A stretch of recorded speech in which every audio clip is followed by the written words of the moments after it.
inside the Primetime Queens Despedida de Soltera.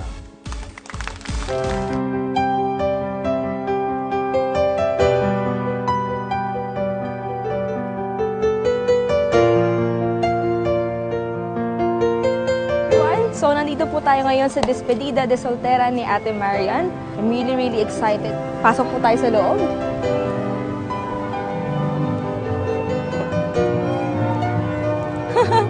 Wow! Pag-usapan namin ang concept will be based dun sa proposal ni Ding Dong sa kanya sa Macau, sa Butterfly Dome 2 years ago. Well, I'm very thankful for Marian na kinuha kami as the official caterer for Despedida de Soltera.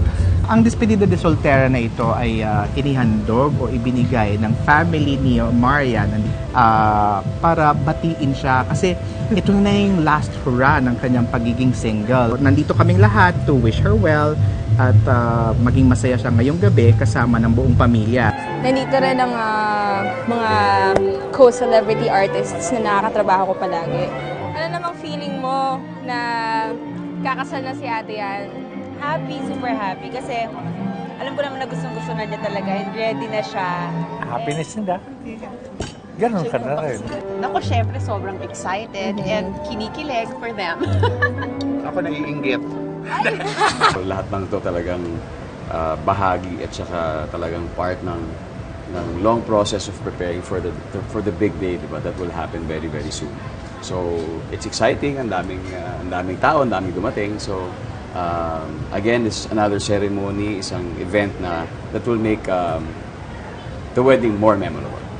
Miss Marian Rivera! Nandito na si Ate Yan. Napakaganda. Yan. Nagbibigay na sila mga roses. Mga white roses. Pero lahat ng dito gusto ko mag-thank you dahil Thank you. alam ko malayo to, especially sa Cavite. Yung mga ibang artista may trabaho, syempre yung iba din busy. So, thank you at binigyan niyo ako ng pagkakataon na makasama kayo ngayong gabi.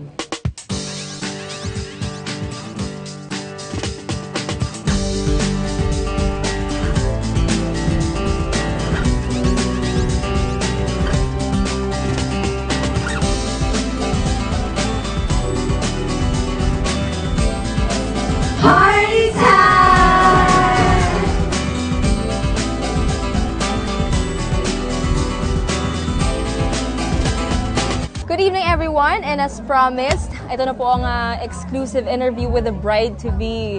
Naku, napakaganda, Ate Marian.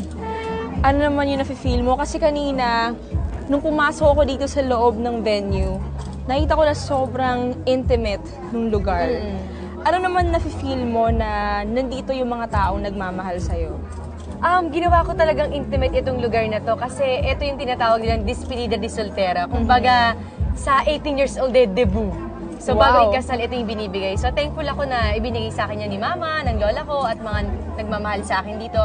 At palagi ko nga sinasabi na sobrang natouch ako at nakakataba ng puso na the way nila ipaliwanag kung sino si Marian Rivera sa buhay nila. So, hindi ko ina-expect na ganun pala yung nagagawa ko sa kanila. Na napakasarap isipin na hindi ko minimin gawin ng mga bagay-bagay, pero malaking impact pala sa kanila. So, thankful ako na natatouch ko yung buhay nila in a very nice way talaga.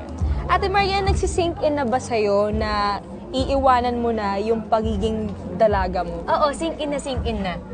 Paano? Sabi ko nga, alam mo, Julian, ganito lang yan eh. Hindi kasi ako, kung basis dun sa mga maririnig mo, sa mga kaibigan ko, sa mga nagmamahal sa akin, hindi ako papasok sa isang bagay na hindi ko alam kung ano ako. Kailangan pag pumasok ako sa isang bagay, buo ang loob ko, desidido ako at gusto ko siya. At pinasok ko itong magiging Mrs. Dantes ako na buo ang loob ko at looking forward ako sa araw na yun.